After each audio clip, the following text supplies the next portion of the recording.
4장 통제된 집중력. 집중하면 원하는 것을 얻을 수 있다. 통제된 집중력이 다른 성공 원칙들과 결합하여 어떻게 부를 이루는 데 기여하는지 살펴보자. 통제된 집중력은 다음의 4가지 원칙들과 결합할 때 대체적으로 성공에 이르는 것으로 파악됐다. 그동안의 경험으로 보면 다음의 원칙들이 서로 결합될 때 기적의 경계를 넘을 수 있는 정신력이 발휘되었다. 1. 명확한 목표 설정. 2. 감정을 온전히 다스리는 자제력. 3. 통제된 집중력. 4. 자신의 목적에 투영하는 상상력. 5. 흔들리지 않는 확신. 우리가 대면하게 되는 어떤 문제도 이 원칙들을 결합하면 대부분 해결할 수 있을 것이다. 그 힘은 각 개별 원칙이 아니라 그 원칙들의 조합에서 나온다. 그럼 성공과 부를 창출하는 정신력을 기르기 위해 그 원칙들을 어떻게 적용할 것인가에 대해 알아보자. 어떤 사람이 일정 금액의 돈이 필요하게 되었다고 가정해보자. 이 문제를 푸는 방법은 2가지가 있다. 첫째는 그 문제에 대해 안절부절 못하고 돈을 마련하지 못할 것을 걱정하고 있는 것이다. 아무 일도 하지 않은 채 말이다. 이것이 이런 부류의 문제를 대하는 일반적인 방법이다. 또 다른 방법은 여기 제시된 5가지 원칙을 조합하면서 필요한 돈을 구하려고 진지하게 노력하는 것이다. 5가지 원칙을 적용하는 방법은 다음과 같다. 필요한 돈의 양은 이미 정해져 있다. 그가 돈을 구하기로 결심했다면 그것이 바로 명확한 목표 설정이다. 마음속에서 돈을 마련할 수 없을 거라는 모든 두려움과 의심을 없애버렸다면 그것이 자제력이다. 그의 마음이 다른 모든 문제를 뒤로하고 돈을 마련하는 데 집중했다면 그것이 바로 통제된 집중력이다. 그 돈에 대한 대가로 지불할 수 있는 동일한 가치를 지닌 어떤 것을 만들어내도록 상상력을 발휘했다. 그의 마음은 치러야 할 어떤 대가나 지켜야 할 어떤 조건에도 불구하고 원하는 금액의 돈을 구하겠다는 생각을, 그리고 꼭 구할 수 있을 거라는 생각을 끊임없이 반복한다.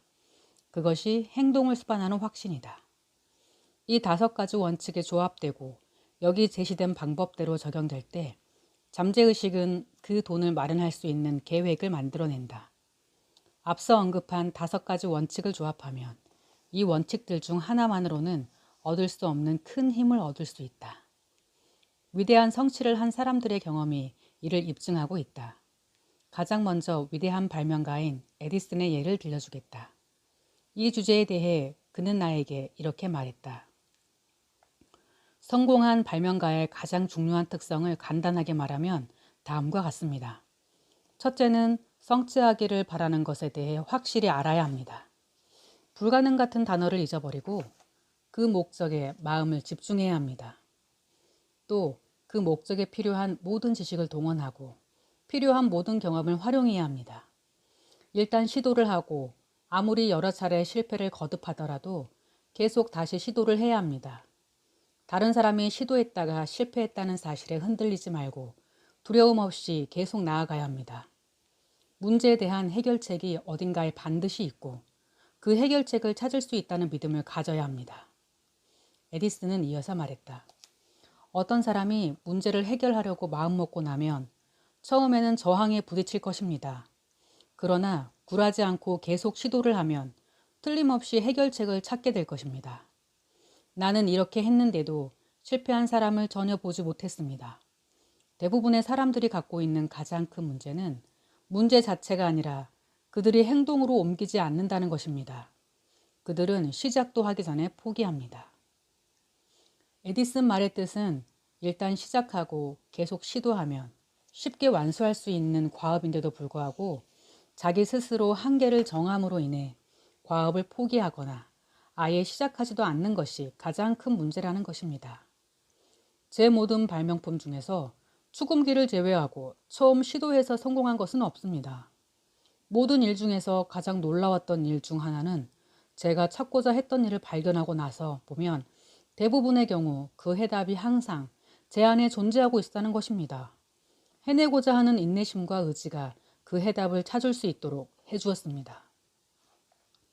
현대식 전화기를 발명한 알렉산더 그레이엄 벨 박사는 그의 발명에 대해 다음과 같이 설명했다. 저는 청력이 손상된 제 아내를 위해 듣는 데 도움을 주는 기계 장치를 연구하다가 장거리 전화의 원리를 발견했습니다. 저는 제 남은 일생을 바치는 한이 있더라도 보청 장치를 찾아내겠다고 마음먹었습니다. 수많은 시도 끝에 마침내 제가 탔던 원리를 찾아냈습니다. 그 원리는 놀라울 정도로 단순했습니다. 그리고 제가 찾아낸 원리가 보청 장치를 만드는 데만 유용한 것이 아니라 전선을 통해 목소리를 보내는 방법으로도 활용될 수 있다는 사실을 더욱 놀랐습니다. 잠재의식적이긴 했지만 벨 박사는 여기서 기술한 5가지 성공 원칙을 모두 사용했습니다. 벨 박사는 제 연구에서 파생된 또 다른 발견은 자신의 두뇌에 명확한 결과를 내놓으라고 명령을 내리면 일반적인 문제에 대한 해결책을 찾을 수 있는 제2의 관점을 제공하는 효과를 보았다는 사실입니다. 그 힘이 무엇인지 저는 모릅니다. 오로지 제가 아는 것은 그 힘이 존재한다는 사실입니다. 그리고 자신이 원하는 것을 명확하게 알고 그걸 성취하기로 결심했을 때에만 그 힘이 발휘된다는 것입니다. 라고 말했다. 최근 필라델피아 상인의 왕이라 불린 존 워너 메이커는 통제된 집중력과 다른 원칙들을 활용해서 비즈니스 문제를 해결했다. 그는 문제를 해결했던 스토리를 다음과 같이 얘기했다. 제가 처음 사업을 시작했을 때 많은 문제를 마주했습니다. 사업을 하려고 하니 일반적인 상거래 방식이나 은행 채널을 통해서는 해결할 수 없는 금액의 돈이 필요하다는 것을 알게 되었습니다. 그런 일이 발생할 때마다 저는 공원으로 가서 걷기 시작했고 걸으면서 그 문제에 대한 새로운 해결책을 생각했습니다. 큰 금액의 돈이 필요하게 된 원인은 비수기에 접어들었고 팔리지 않는 제품들이 재고로 쌓였기 때문이었습니다. 저는 저에게 닥친 문제에 대한 해결책을 찾을 때까지 가게로 돌아가지 않겠다고 결심했습니다. 계속해서 해결책을 찾았고 2시간이 지날 무렵 아이디어가 떠올랐습니다. 가게로 돌아가서 15분도 채 지나지 않아 필요한 금액의 돈을 마련할 수 있었습니다. 이 과정에서 가장 이상스러운 부분은 처음에는 그 아이디어가 떠오르지 않았다는 사실입니다. 통제된 집중력에 명확한 목표 설정을 더한 조합이 워너메이커의 성공 사례를 만들어낸 것이다. 그가 직접 언급은 하지 않았지만 아마도 확신과 상상력도 그가 활용했던 성공 원칙 조합에 사용되었던 것으로 보인다. 그는 해결책을 찾겠다는 확고한 의지와 집중력을 더하면 해결하지 못할 일은 없다고 봅니다. 라고 말했다. 과학자이자 발명가인 엘머 게이츠 박사는 통제된 집중력의 원리를 어떻게 사용하는지에 대해 이렇게 설명했다. 명확한 목표를 세우고 그 목표를 성취하기로 결심한 사람에게는 도움을 주는 어떤 숨겨진 힘이 존재합니다. 그 힘이 제가 200건이 넘는 발명을 할 수 있었던 비결입니다. 발명을 시작한 초기에는 알지 못했습니다.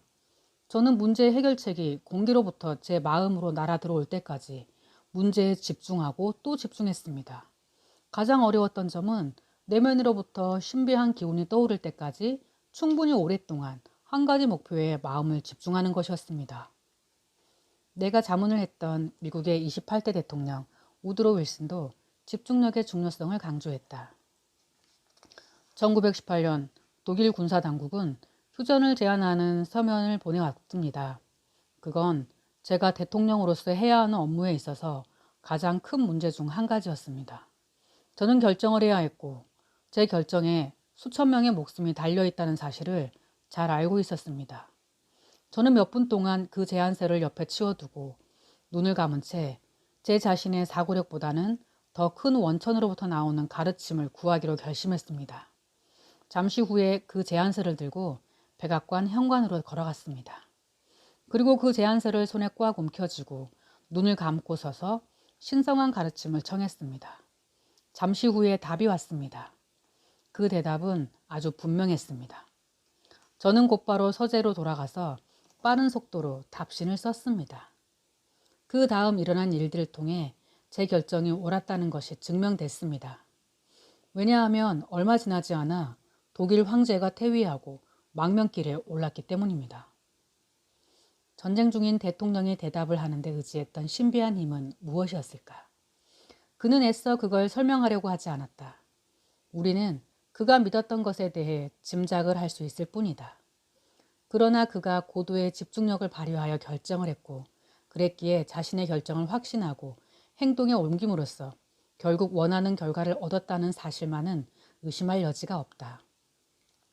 그가 가장 중요한 것을 결정할 때 필요했던 것은 통제된 집중력이었다. 그의 이 사고 체계에 관한 한 통제된 집중력의 목적은 주어진 목표에 온 마음을 다하는 것이다. 이게 바로 통제된 집중력이 작용하는 원리다. 통제된 집중력을 다른 성공 원칙들과 함께 활용할 때 원하는 결과를 얻을 수 있다.